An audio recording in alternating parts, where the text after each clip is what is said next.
Bismillahirrahmanirrahim. Assalamualaikum warahmatullahi wabarakatuh.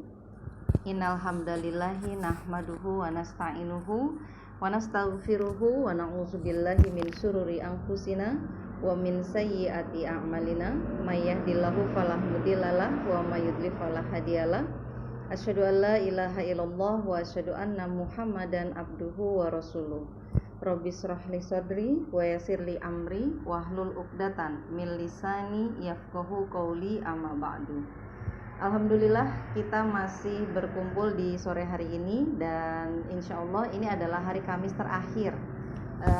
terakhir di bulan Ramadan, yang mana kita sebentar lagi akan berpisah dengan Ramadan. Dan ini sebenarnya cukup berat karena kita sedang menikmati enaknya dapat pahala, enaknya suasana Ramadan, tapi segera akan berakhir. Namun jangan kita berputus asa dengan berakhirnya Ramadan, karena kita masih diberi kesempatan untuk menikmati 1 hari atau 2 hari lagi di bulan Ramadan ini dan maksimalkan amal ibadah kita di bulan suci Ramadan. Insya Allah sore ini kita akan membahas tentang unboxing buku 147 ilmuwan terkemuka. Jadi 147 ilmuwan terkemuka dalam sejarah Islam. Kenapa buku ini menjadi closing dari acara kami berdua, bukan buku soal rumah tangga? Karena ada sesuatu hal yang penting, dan ini adalah emas. Nah, ini adalah emas, peradaban emas yang menghasilkan ilmuwan-ilmuwan tinggi, ilmuwan-ilmuwan yang mulia, ilmuwan-ilmuwan yang luar biasa, yang pemikirannya, hasil buah pikirnya itu semuanya masih bermanfaat sampai dengan detik hari ini. Bahkan adanya Facebook, Instagram, dan kamera ini juga termasuk hasil buah dari kontribusi pemikiran-pemikiran ilmuwan ini. Nah, apa yang bagus dari buku ini? Apa pesan yang akan disampaikan oleh penulis kepada kita? Nanti Ustadz Pujo Nugroho yang akan menjelaskannya. Silakan Pak Ustadz. Ini belum bisa ya. Bismillahirrahmanirrahim. Assalamualaikum warahmatullahi wabarakatuh. Alhamdulillahirabbil alamin. Allahumma sholli ala Muhammadin wa ala alihi wa ashabihi ajma'in, amma ba'd. Alhamdulillah, puji syukur kepada Allah Subhanahu wa taala atas nikmat-nikmat yang telah Allah berikan kepada kita. Hari ini kita akan berbicara tentang peran atau kontribusi Islam di dalam ilmu pengetahuan. Nah, salah satu yang membahas kontribusi Islam di dalam ilmu pengetahuan adalah buku ini ya, 147 ilmuwan terkemuka dalam sejarah Islam. Nah, di sini disebutkan sebanyak 147 ilmuwan Islam yang sangat terkemuka ya. Nah, juga di buku ini dibahas di awal terkait dengan bagaimana ilmu pengetahuan secara umum Islam memiliki kontribusi yang besar. Jadi maksudnya belum lagi berbicara tentang tokoh-tokohnya, tapi berbicara tentang bagaimana Islam itu bisa memberikan kontribusi yang besar itu bagaimana. Juga di dalam bidang apa saja Islam itu memberikan kontribusi di dalam ilmu pengetahuannya. Kita ketahui bahwa ilmu pengetahuan itu dia memiliki beberapa bidang ilmu. Nah, di bidang mana saja ilmu pengetahuan itu di bidang mana saja Islam itu memberikan kontribusi yang besar. Nah, misalnya di sini banyak sekali ya. Ada ilmu matematika. Ini yang lumayan nih. Ilmu matematika ini dia suaranya nggak kedengeran. Ya, bentar ya, kita ganti dulu aja ya. Kurang masuk aja.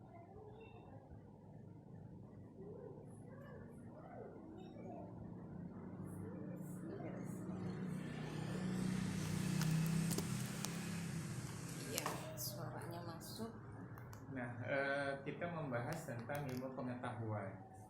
Maksudnya gimana? Maksudnya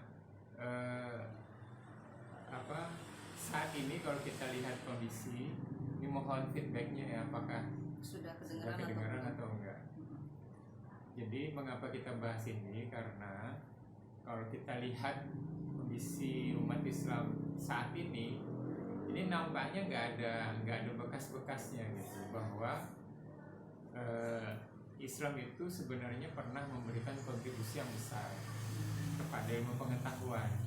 Nah, karena itu kami merasa bahwa ini juga harus dibahas. Harus dibahas. Nah, di buku ini ada 147 ilmuwan Islam yang terkemuka. Nah, ada sebanyak 147, dan ini kita yakini juga sebenarnya lebih dari 147 ilmuwan Islam. Jadi ini ilmuwan besar ya. Ilmuwan yang memang terkemuka baik di dunia Islam sendiri maupun di dunia Barat. Nah, mereka diakui gitu. Nah, jadi di buku ini pun tidak langsung serta-merta membahas tokoh A, B, C sampai 147, tidak. Tapi membahas bagaimana peradaban Islam. Nah, nanti kita bicara secara umum dulu bagaimana peradaban Islam memberikan kontribusi yang besar kepada ilmu pengetahuan dunia. Jadi, dan kedua, di bidang mana saja Islam itu memberikan kontribusi ilmu pengetahuan. Ini kita ketahui bahwa ilmu pengetahuan ini banyak bidangnya. Nah, di bidang mana saja. Nah, ini ada catatan sejarah, dan ini sudah masyhur ya,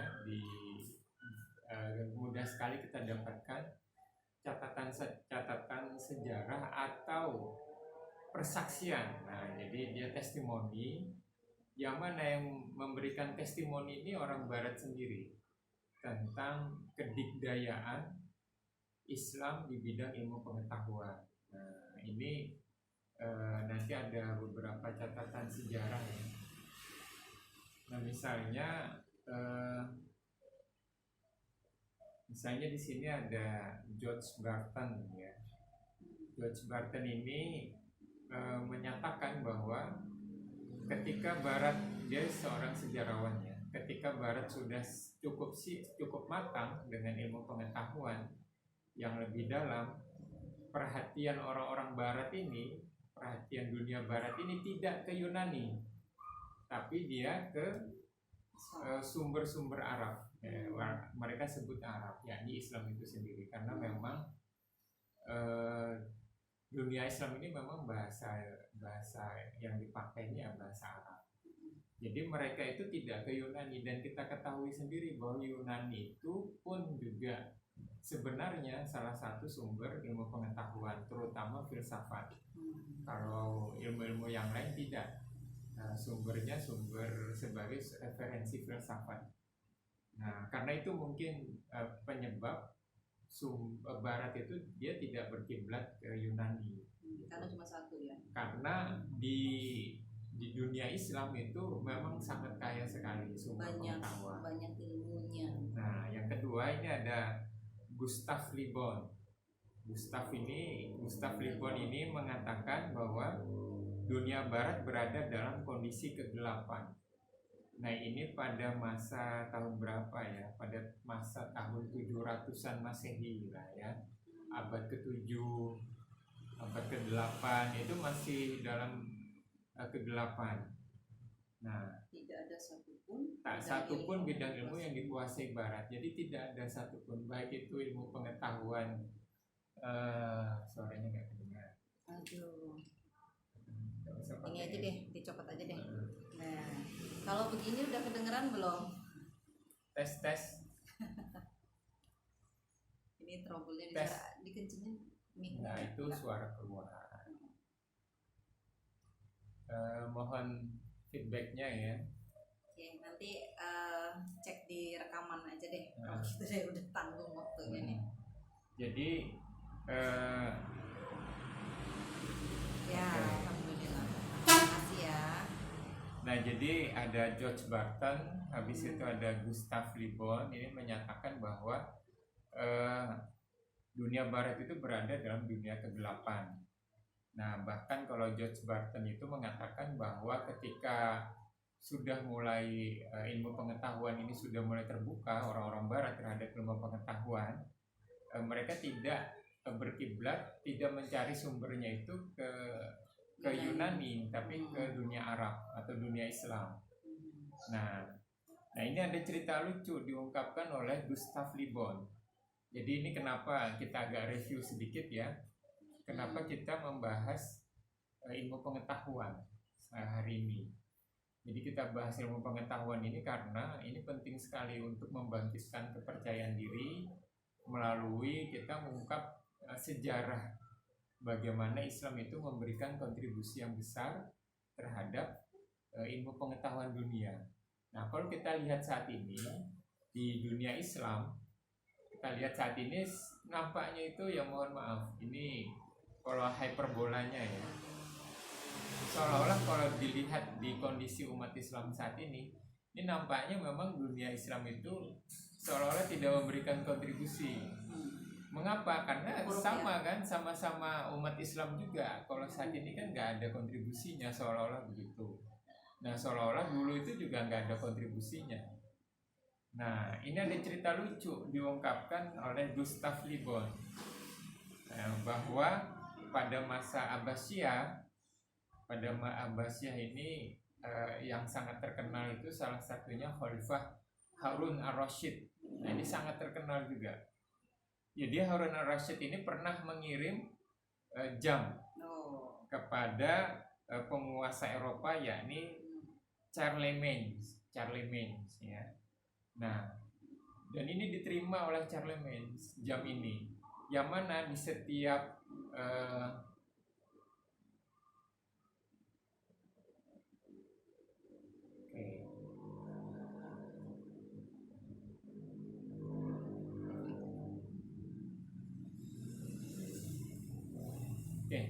dimana di setiap jamnya itu, jam ini dia berbunyi, jadi mengeluarkan suara setiap jam. Jadi mungkin jam 12, jam 1 gitu ya. Nggak tahu ya kata kita. Dia kuku-kuku kata gimana makanya bunyi dia.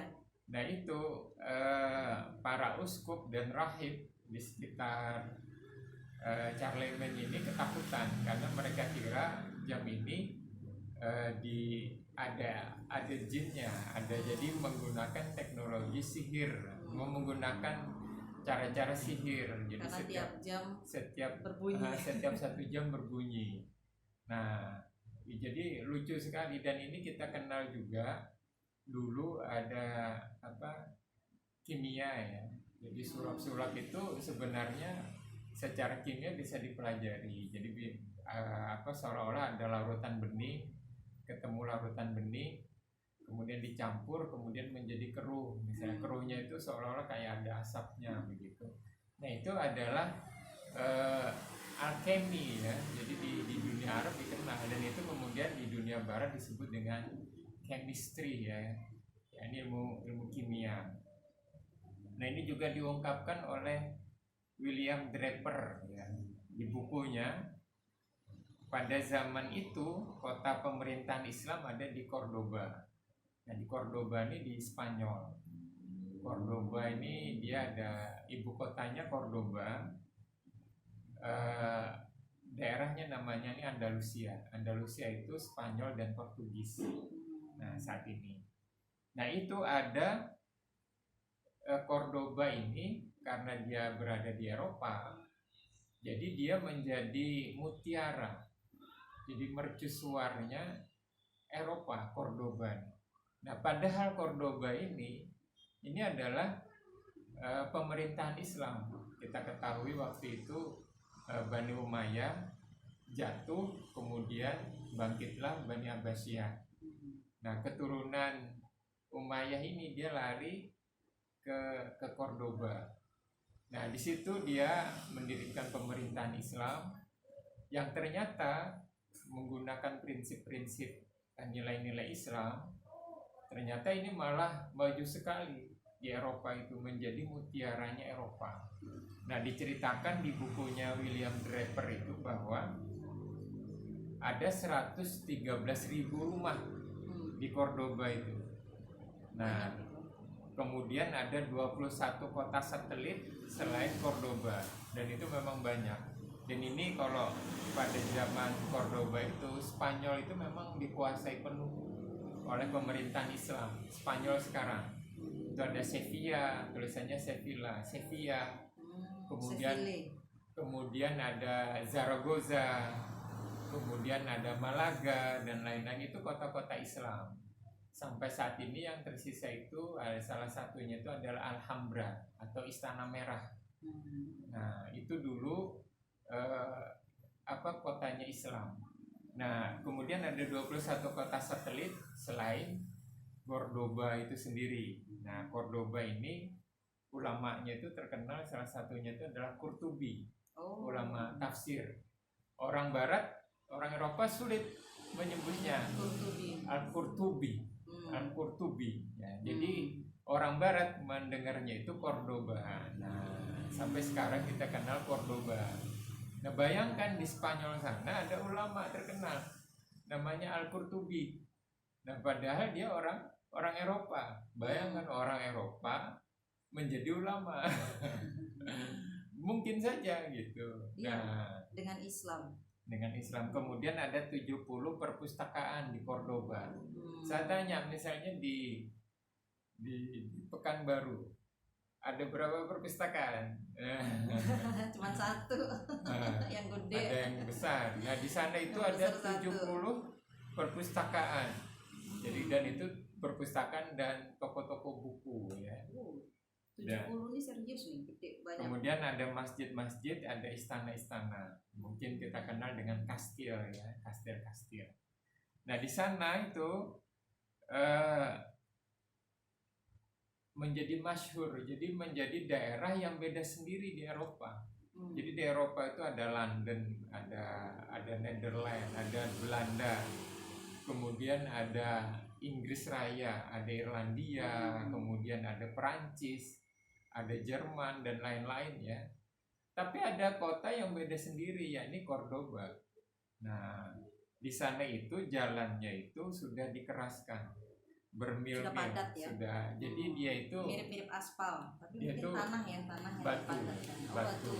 Nah, kalau pernah ke luar negeri ya akan tahu ya. Jadi ada tanah-tanah yang kalau di Indonesia itu pakai aspal, karena memang aspal itu salah satu hasil tambang di Indonesia.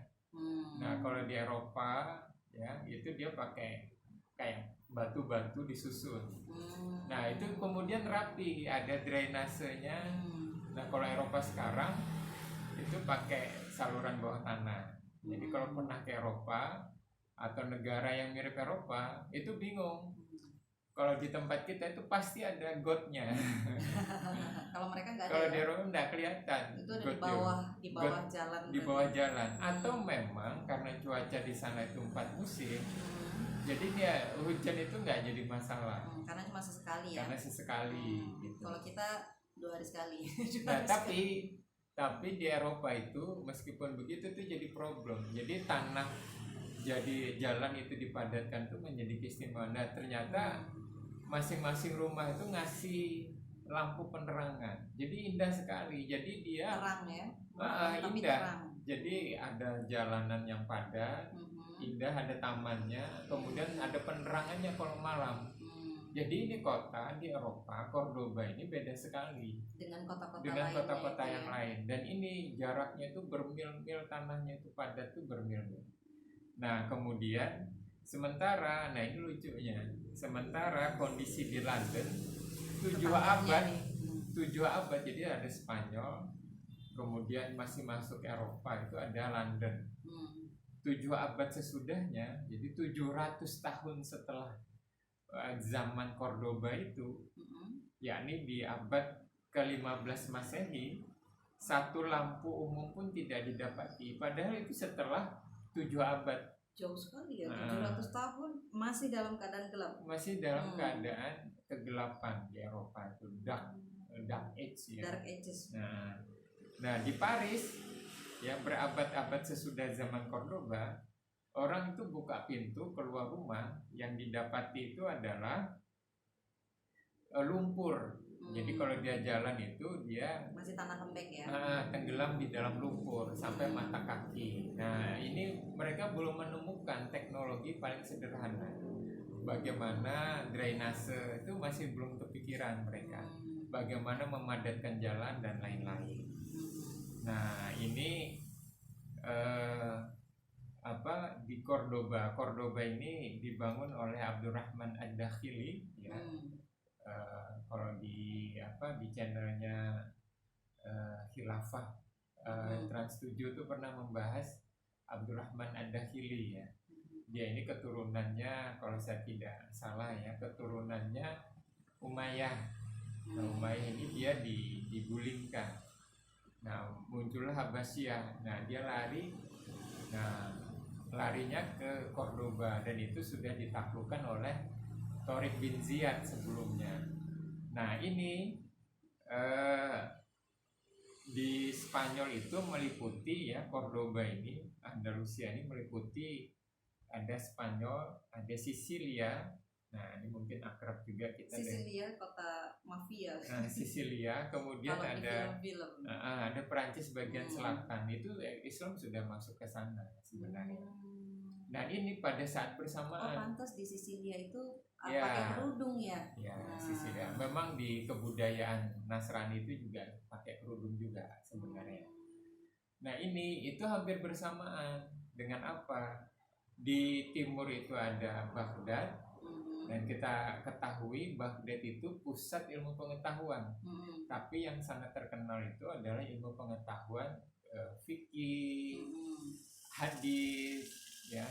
Jadi ilmu-ilmu Islam. Dan di saat yang bersamaan di barat itu ada kota yang sangat terkenal, yakni Cordoba. Nah, jadi ini ada dua pusat ilmu pengetahuan pada saat bersamaan, Baghdad dan Cordoba. Nah, ini dua-duanya saling melengkapi. Bahkan di dunia barat itu mereka untuk mendapatkan ilmu pengetahuan itu harus ke Cordoba dulu. Nah, mereka pun itu tidak ada buku referensi yang bisa dipercaya di barat itu pada zamannya. Nah,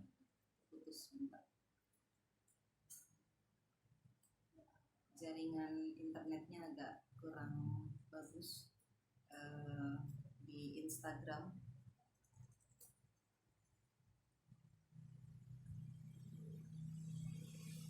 Makanya kita backup ya. Coba aja dihidupin lagi ini wifi-nya. Ya, kali aja habis kuota.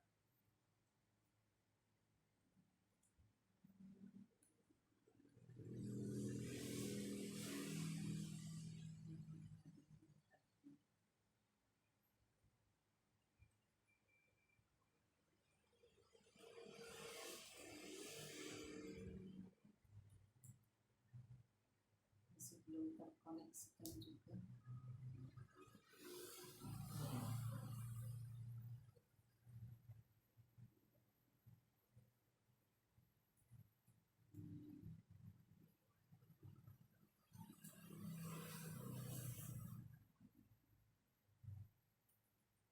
Ya, sudah terhubung lagi. Tadi ada gangguan sinyal, jadi tidak bisa tampil. Nah, jadi inilah ilmu pengetahuan ya di dalam Islam ya. Bahkan kalau di Barat itu kalau mau dapatkan ilmu itu dia harus ke Cordoba dulu waktu itu. Nah, buku-bukunya pun itu belum ada tradisi literasi. Nah, literasi ini kan tren nih tahun 2019, 2020. Makin kesini makin tren lagi. Nah, literasi ini sebenarnya budayanya Islam. Kita ambil contoh misalnya ya, di dalam Islam itu ulama itu dikenal dari karyanya, bukunya. Kemudian dia boleh dari nasabnya, itu boleh. Nah, misalnya seorang ulama mengeluarkan buku. Nah, ini dia siapa dulu gitu. Oh, dia muridnya ulama ini, ulama ini. Atau misalnya yang literasi itu ada kitab karangan Imam Bukhari, namanya hadis Sahih Bukhari. Nah, Sahih Bukhari. Nah, ulama itu dia nggak bisa, ulama yang dalam tanda kutip di bawahnya itu nggak bisa ujuk-ujuk bikin kitab yang menandingi hadis Bukhari, terkecuali setara dengan Imam Bukhari, Imam Muslim, nah, atau At-Tirmidzi misalnya. Nah, karena dia seorang ulama, nah, dia harus menyandarkan ke ulama yang lain. Ya, misalnya ya, Ibnu Hajar Al-Asqalani, nah, rahimahullah. Ibnu Hajar Al-Asqalani ini dia menyandarkan dulu pada kitab yang lebih tinggi. Siapa itu? Sahih Bukhari itu sendiri. Ulamanya siapa? Bukhari, Imam Bukhari. Nah, beliau mengeluarkan kitab namanya itu Fathul Bari. Nah, lengkapnya kitab ini namanya Fathul Bari Syarah Sahihul Bukhari. Nah, jadi sarahnya. Jadi kalau ada kitab, ini kitab apa? Ini kitab syarah penjelasan hadis. Hadisnya menyandarkan ke siapa? Sahihul Bukhari. Nah, ini kalau kita di skripsi, di disertasi atau tesis atau di publikasi, kita tuh nggak boleh di karya ilmiah kita tuh ujuk-ujuk kita bikin kalimat pendapat kita itu nggak boleh. Kita harus mengutip pendapat ilmuwan dulu. Jadi dari itu ada referensinya. Bahkan itu satu kalimat pun itu nggak boleh murni keluar dari kita. Kalau itu tinjauan pustaka ya.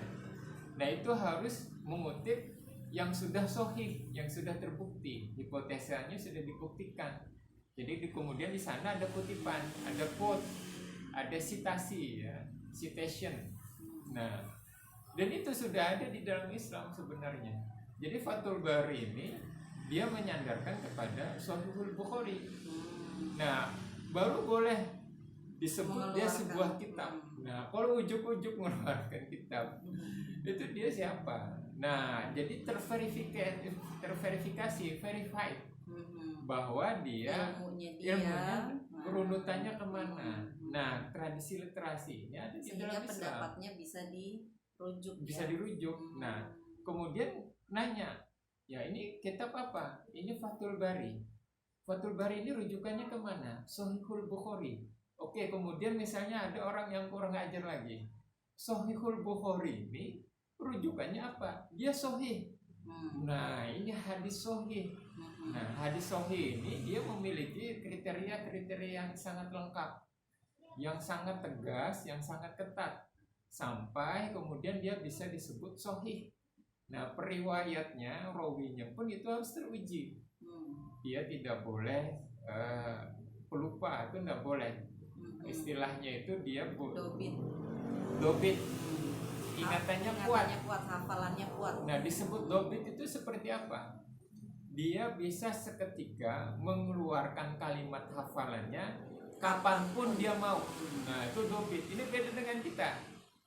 Saya tadi lupa namanya, ada di ujung lidah. Nggak ingat. Nah, itu gugur langsung ke dobit. Jadi kalau meriwayatkan hadis itu langsung keluar, itu nggak bisa hadis sahih. Ketat berarti ya? Ketat ininya ya. Nah, jadi itu sudah sepakat bahwa kalau hadis sahih itu syaratnya begini-begini. Nah, harus dobit. Habis itu tobakotnya itu juga harus jelas ya. Habis itu dia tidak pernah berbohong. Bahkan itu dari sisi akhlaknya nih. Jadi sisi akhlak. Boleh cacat akhlaknya juga ya. Dan dia nggak pernah seumur hidupnya itu berbohong. Bahkan membohongi anak, itu hewan sekalipun. Hewan ya. Jadi dia membawa tempat makanan binatang ternak. Kemudian dia memanggil binatang ternaknya. Ternyata pengumpul hadis ini melihat di tempat makanan ternak tersebut tidak ada makanannya, langsung itu gugur. Nah, ini tidak bisa menjadi periwayat hadis yang sahih. Nah, jadi mau lari ke situ sudah terbukti, karena itu di dalam Islam itu jelas mana hadis, mana Al-Quran. Ini beda, mohon maaf karena ini terbuka ya, publik ya, saya harus ucapkan maaf dulu. Di agama yang lain itu tercampur di kitabnya itu, mana ucapan Tuhannya, mana ucapan nabinya, mana ucapan penulis riwayatnya yang disebut dengan rasul-rasul. Ada Paulus ya, dan yang lain-lain ya, tidak usah terlalu spesifik ya karena bicara agama orang.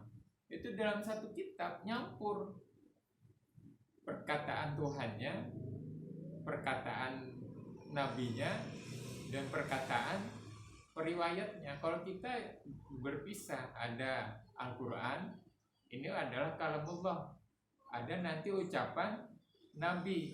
Nah ini pun terklasifikasi, ada hadis sahih. Nah itu hanya ucapan nabi saja, dan itu pun hanya yang sahih saja.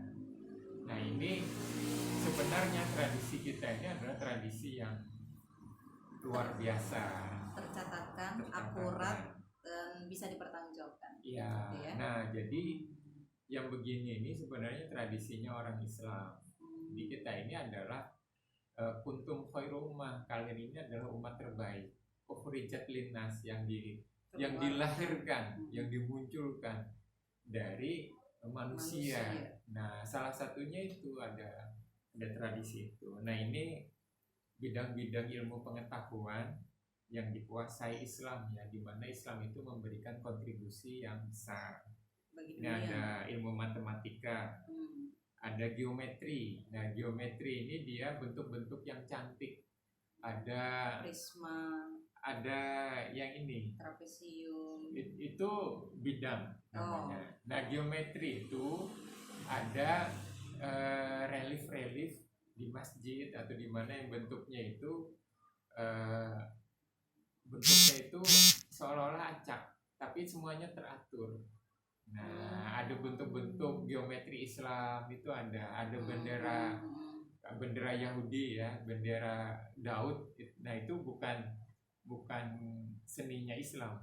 Nah tapi bentuk yang seperti itu, bentuk segi empat dipadu menjadi segi empat, ada yang segi delapan. Nah itu namanya geometri. Nah geometri ini dipakai karena geometri ini sudut-sudutnya itu diatur. Nah geometri ini dipakai di kimia. Nanti ada satu unsur kimia, nah nanti itu diperiksa atomnya. Nah nanti ada geometri molekul. Nah ini lagi ramai sekarang. Geometri molekul itu yang setiap elektron yang berpindah itu menghasilkan energi. Nah karena itu listrik itu bisa dihantarkan. Nah ini perpindahan elektron ke satu orbit ke orbit yang lain. Nah ini membahas geometri molekul. Jadi itu asalnya dari geometri ya? Ya, jadi bentuknya itu predictable. Jadi dia nggak acak. Nah jadi bentuk-bentuk yang cantik di seni-seninya Islam itu geometri. Kita lepaskan bandul. Nah nanti dia membentuk itu geometri. Itu lagi tren di kalangan pelukis sekarang. Nah, jadi cat digantung pakai bandul, menghasilkan bentuk yang unik. Nah itu dan itu simetris semuanya. Simetris dan itu sebenarnya bisa dihitung. Nah itu berapa kali garisan. Ada bentuknya. Permainan anak penggaris yang melingkar, ada diriginya, kemudian digambar. Nah itu bentuknya cantik nanti. Nah itu namanya geometri. Geo dan metri ya. Saya punya teman dari Afrika Selatan dan dia keahliannya adalah geometri.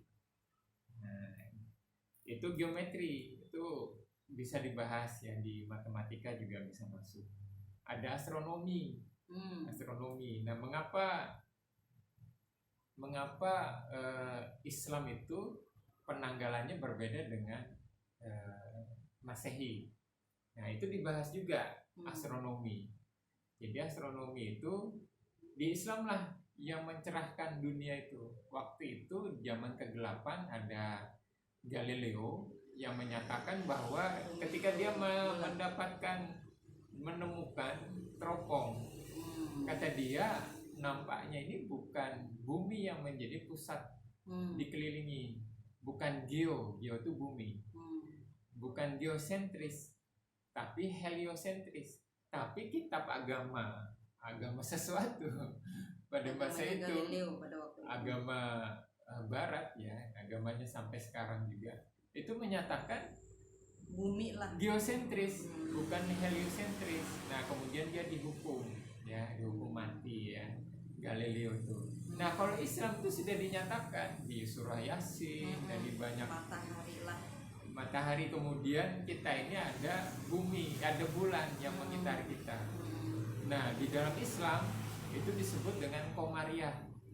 Nah di Barat yang Masehi, nah sayangnya kita pakai Masehi sekarang, namanya Syamsiah, Syam, matahari.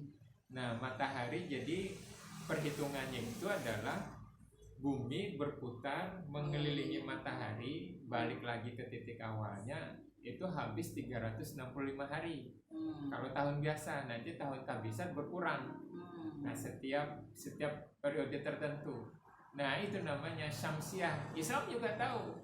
Oh kalau begitu namanya berdasarkan matahari, berdasarkan Syamsiah. Nah tapi Islam nggak begitu. Islam pakai perhitungannya bulan. Nah bulannya Komariah. bulannya bulan baru. Nah jadi kalau bulan baru, nah hilal, anak bulan. Nah kalau kita di Melayu disebut anak bulan. Kalau muncul dari bulan sabit, kemudian nambah cembung, kemudian separuh, kemudian baru cembung, kemudian cekung, cembung. Nah sabit, cekung, separuh, cembung, kemudian bulan penuh. Nah itu 15, tanggal 15 atau bulan purnama. Nah nanti bergeser lagi sampai habis bulan sabit, bulan mati, bulan sabit akhir. Nah ini menuju bulan yang mati, itu menghabiskan 30 hari atau 29 hari. Normalnya 29 hari. Nah itu dijelaskan bahwa bumi ini dikelilingi oleh bulan. Dan bulan memerlukan waktu 30 hari sebanyak 29 sampai atau 30 hari. Sesuai hadis Nabi. Begini 29 atau begini 30. Jadi kelingkingnya nekuk 29 atau 2 kali ini 30. Nah, oleh sebab itu 3 kali ini. Oleh sebab itu karena bulan ini mengelilingi bumi, nanti ketemu satu garis lurus, ada matahari, ada bulan, ada bumi. Nah, ini matahari ketutupan bulan. Nah, terjadilah gerhana matahari. Nah, itu hanya Islam bisa jelaskan. Itu ada di Al-Qur'an. Nah, itu sainsnya Islam. Nah, sainsnya dari Islam. astronomi ya. Nah, nanti kalau berputar lagi pada periode tertentu, bulannya ini hilang. Nah, karena tertutup sama bumi itu sendiri. Ya. Nah, bumi langsung berhadapan dengan matahari dan bulan ini nggak kelihatan. Terjadilah gerhana bulan. Nah pada saat itu termasuk di Indonesia kalau terjadi gerhana bulan itu dia bulan ini sedang dimakan oleh raksasa. Nah itu Islam menjelaskan. Islam menjelaskan ada kisah-kisah kemudian muncul di Indonesia. Nah, di Eropa sendiri waktu itu ada juga. ya? Nah di tradisi Arab itu juga Nabi menjelaskan bahwa waktu itu ada kematian misalnya putranya Nabi Ibrahim. Nah di Islam itu dijelaskan secara sains itu bagaimana. Nah, terus secara ketakwaan itu kita gimana? Kemudian kita kenal ada sholat gerhana. Nah, ini luar biasanya. Itu fenomenal yang menghadirkan ketakwaan. Penting juga kita mempelajari penting. Astronomi ini. Nah, jadi kita itu tahu apa yang terjadi, bahwa ini adalah fenomena alam, kekuasaannya Allah Subhanahu Wa Taala. Wujud takjubnya kita itu bersyukur. Kita nggak mikir aneh-aneh. Oh ini sedang terjadi apa, kita tahu ini yang terjadi. Jadi dari perkara yang simpel bahwa kita itu ini nggak simpel. Enggak simpel bahwa kita itu harus ibadah kepada Allah, tapi kemudian digiringnya itu adalah yaitu mempelajari masalah langit, bumi, bulan, kemudian menghitung pertemuannya dan segala macam. Jadi misalnya ketemu 30 hari atau 29 itu untuk kepentingan ibadah. Kepentingan ibadah. Sholat Jadi gerhana, puasa, lebaran, kita memulai Syawal. Memulai misalnya ada tradisi 15 Sya'ban. Nah, nisfu Sya'ban, separuhnya Sya'ban. Kita tahu separuhnya dari mana? kecuali kita bulan. punya ilmu falak, ya, ilmu astronomi, ya baru tahu gitu. Nah sekarang 1 bulan itu 29 atau 30 hari. Nah tapi dalam 1 tahun itu 12 hari, 12 bulan. Nandain kenapa harus 12? Kenapa bukan 11 atau 13, 14? Itu batasnya gimana? Kenapa nggak 15? Nah, itu dia ada ilmu sendiri. Karena itu kemudian kita tahu ada kedudukan bintang-bintang. Nah, kalau orang nelayan itu dia tahu melihat rasi bintang. Oh, ini sedang bulan apa? Nah, karena yang muncul itu menandakan rasinya bintangnya seperti ini gitu. Nah, ini ketemu lagi. Itu Nah, astronomi ya.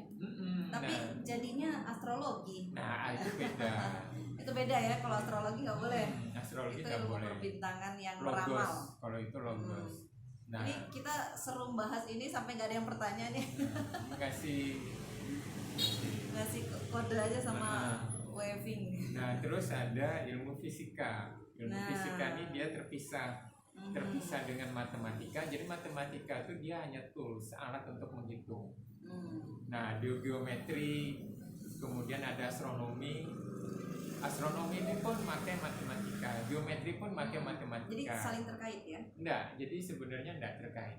Jadi matematika ini ilmu terpisah karena cuma itu dipakai. Nah, jadi makanya harus sebut itu ada matematika dan ilmu pengetahuan alam. Karena matematika ini bukan IPA. Dia ya ada ilmu yang tua.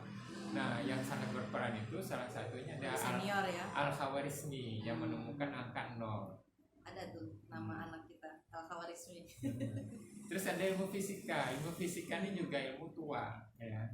Ilmu fisika itu ada mekanika. Nah, tadi yang dijelaskan ketika Harun Ar-Rasyid ngasih jam ke jam siapa? Charlemagne ya. Jadi Charlemagne itu dikasih. Nah, itu fisika. Namanya cabang di fisika namanya mekanika. Mekanika bagaimana roda, bagaimana dengan perhitungannya tepat, dia nanti akan bisa bergerak sendiri dan bisa mengeluarkan suara. Bagaimana ada buah jatuh kemudian kena panah, berapa kecepatannya tuh bahasanya mekanika. Sudah bisa dihitung ya. Nah, cabangnya fisika nanti ada optik. Nah, itu juga yang menguasai adalah itu nanti Islam. larinya ke kamera ya. Ke kamera. Masalah optik ya. Bagaimana ditangkap, direkam. Itu fisika. Nah, itu namanya fisika. Nanti itu ada elektro. Nah, itu juga fisika. Bagaimana listrik. Kalau itu nanti tenaga ya. Listrikannya. Nanti ada elektromagnetik. Nah, nanti ada gelombang. Nah, itu fisika semua. Dan ini sebenarnya adalah al-kaun ya, fenomena alam. Peninggalannya peradaban Islam ya. Peradaban Islam. Bahkan di Uzbekistan. Nah, kalau kita dengar Uzbekistan ini kan mohon maaf. Saya punya teman dari Uzbekistan. Ya, saya minta maaf. Dia itu kayak negara kayak Indonesia lah ya, negara tertinggal gitu ya, mohon maaf ya. Jadi kan negara tertinggal Uzbekistan, dunia ketiga. Padahal kalau kita bilang Uzbekistan di sana ada ilmu ya. Ada Imam Bukhari. Imam Bukhari dari Uzbekistan. Nah, di sana itu ada seorang sultan. Ya, sultan lah ya, insya Allah gelarnya sultan. Namanya Ulugh Bek. Ulugh Bek ini seorang penguasa dia. Seorang penguasa. Nah, kalau penguasa ini kan, kalau kita sebut penguasa ini kan ilmu pengetahuannya bodoh ya. Mohon maaf ya, penguasa sekarang. Kayak Donald Trump. Itu untuk mencegah COVID ya. Minum aja itu disinfektan. Ya mati lah. Ya, disuruh minum, disuntikan. Waduh, gimana disinfektan bahwa disuntikan? Seorang politikus itu dia untuk ilmu pengetahuannya lemah. Nah, kalau Ulugh Bek ini beda. Ulugh Bek itu dia penguasa Uzbekistan, ahli strategi perang.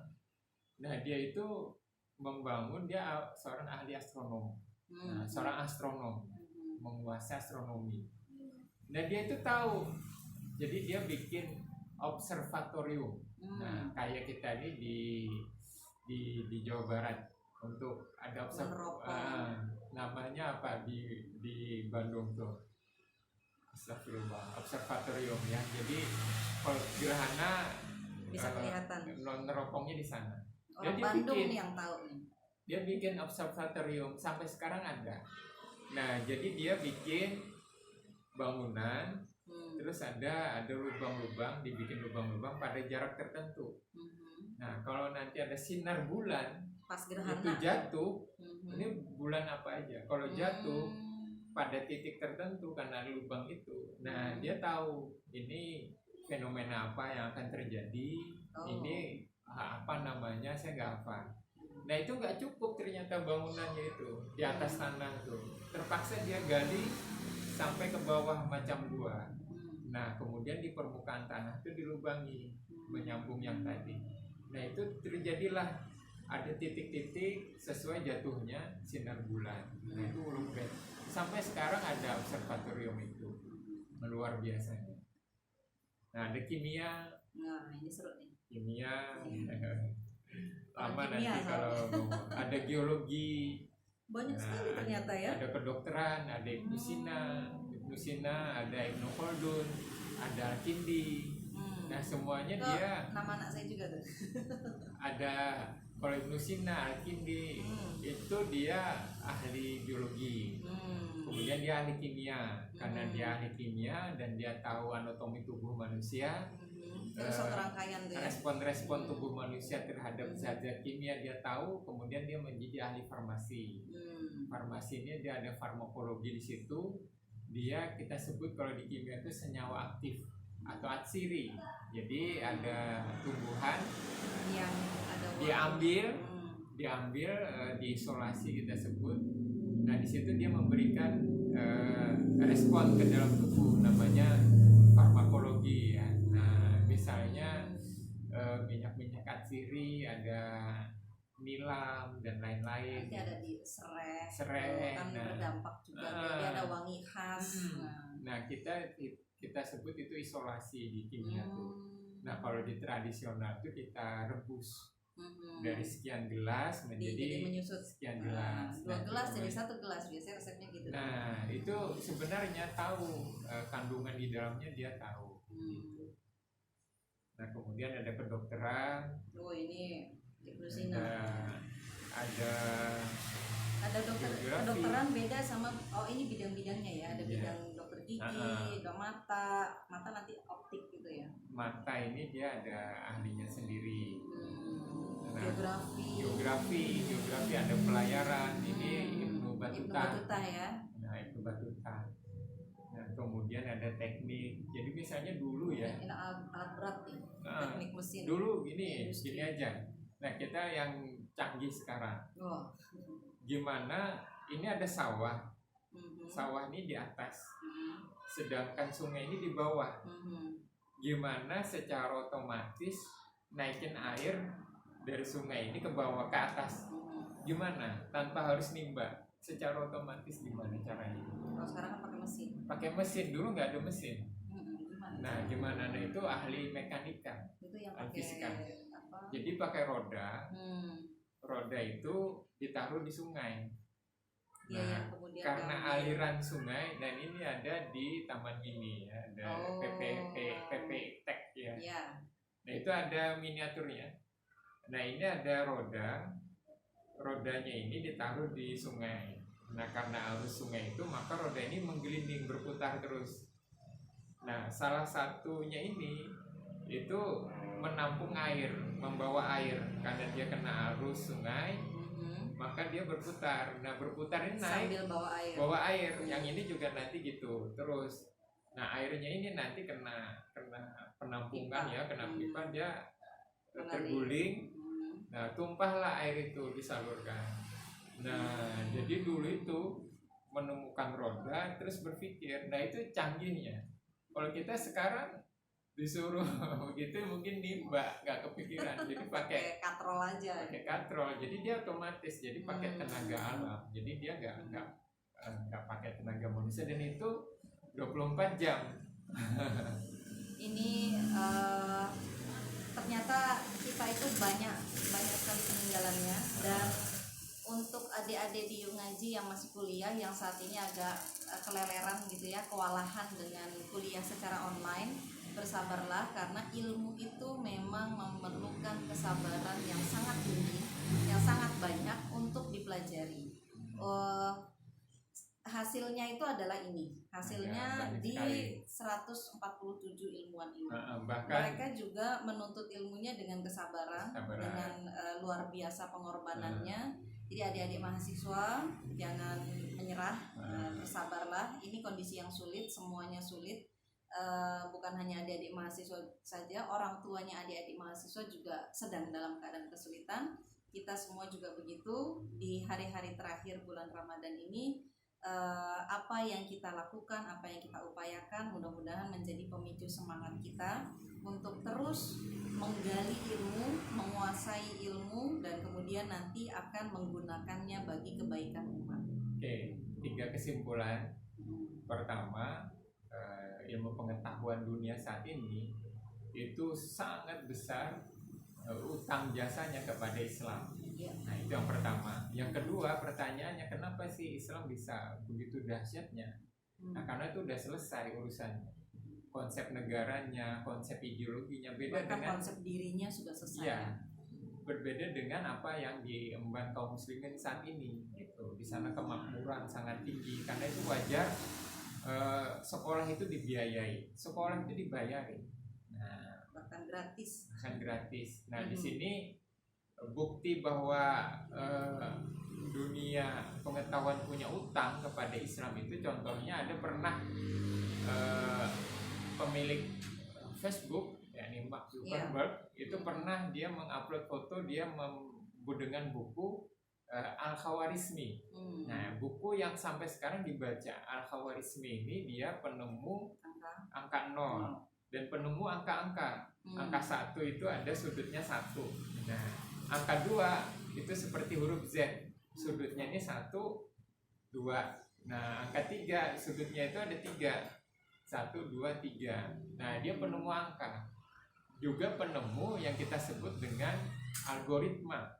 Sekarang dipakai di Instagram, ada algoritma Google, ada algoritma Facebook. Al-Khawarizmi inilah.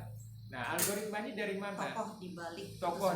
Nah, saking besarnya jasa Al-Khawarizmi ini, namanya dipakai di dalam teknologi informasi dan teknologi komunikasi saat ini. Nah, orang Barat sulit menyebut Al-Khawarizmi ini. Disebutlah sama mereka tuh algoritma.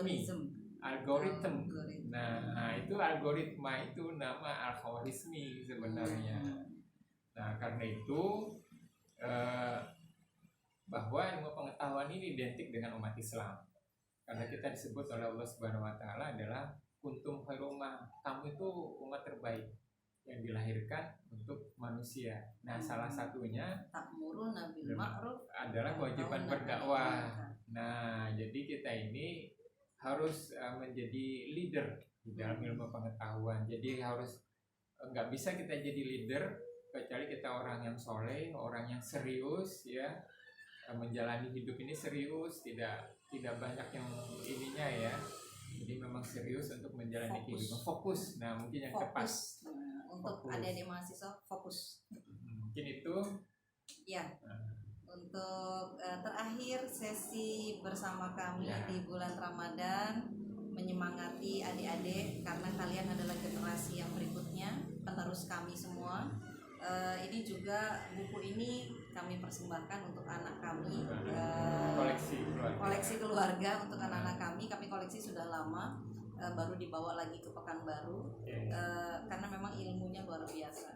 Kita baca doa dulu. Astagfirullahaladzim, subhanakallah bihamdika, asyhadu an la ilaha illa anta, astaghfiruka wa atubu ilaik. Mohon maaf kalau selama beberapa kali siaran ada beberapa kesalahan. Sampai jumpa di lain kesempatan. Assalamualaikum warahmatullahi wabarakatuh. Waalaikumsalam.